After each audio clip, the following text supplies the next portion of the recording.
اور جس کی آرزوئیں عظیم ہیں۔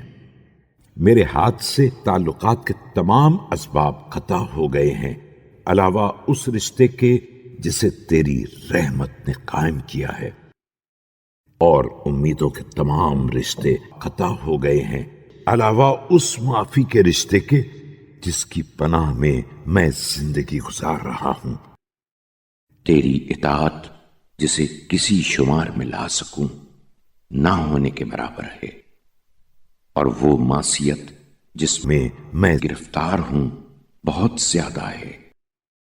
لیکن یہ طے ہے کہ بندہ کسی قدر بھی بد کردار کیوں نہ ہو جائے، تیرے پاس معافی کی تنگ دامنی نہیں، لہذا مجھے معاف کر سکتا ہے۔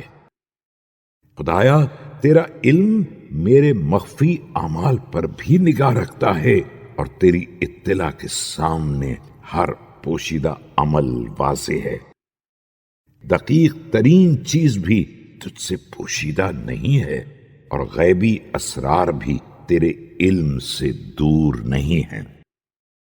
میرے اوپر تیرے اس دشمن کا غلبہ ہو گیا ہے جس نے تجھ سے مجھے گمراہ کرنے کی مہلت مانگی تھی تو تو نے دے دی، اور مجھے بہکانے کے لیے قیامت تک کا وقت مانگا تو تو نے اسے آزاد چھوڑ دیا، اور اب اس نے مجھے گمراہی میں ڈال دیا، جبکہ میں اپنے مہلک گناہان صغیرہ اور تباہ کن گناہان کبیرہ سے بھاگ کر تیری بارگاہ میں آ رہا تھا۔